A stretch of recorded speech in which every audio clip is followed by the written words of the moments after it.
Nuk është rastësisht se pejgamberi alayhi salatu wassalam, pasi që na përshkrujti imanin, tha lutnja Allahun që Allahu t'ja ripërtrin imanin në zemrat e juve. Lutnja Allahun, do thot bojni dua.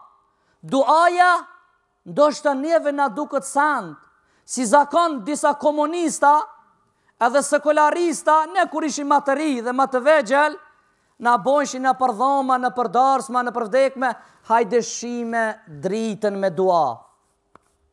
Kjo është ideologjia e komunistave dhe sekularistave. Por imani vëllezër të lutja e ka vendin e vet. Është një armë të cilën e kanë përdorur pejgamberët e Allahut. Armë e cila është më fuqishme se armët bërthamore dhe kimike. Por muslimanët e kanë harru këtë.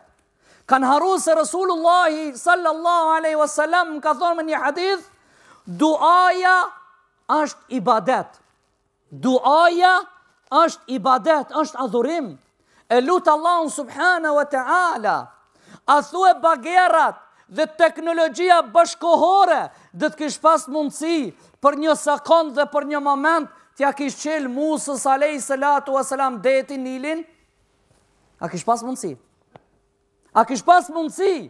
Nuk ka mundësi. Por Allah i ka thonë, mshoj me shtak.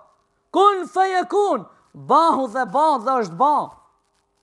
A thu ka mundësi teknologjia e sotmit me ju thonë gishtave të njeri qit një uj edhe të pinë këtë ki gjemati uj? Ka mundësi. Sot do qo që të mbrinë në nivel teknologjia, nuk ka mundësi.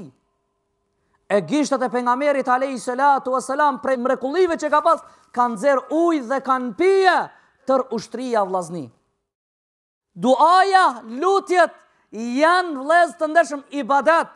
Allah subhanahu wa ta'ala thot në Kur'an: "Wa qala rabbukum ud'uni astajib lakum."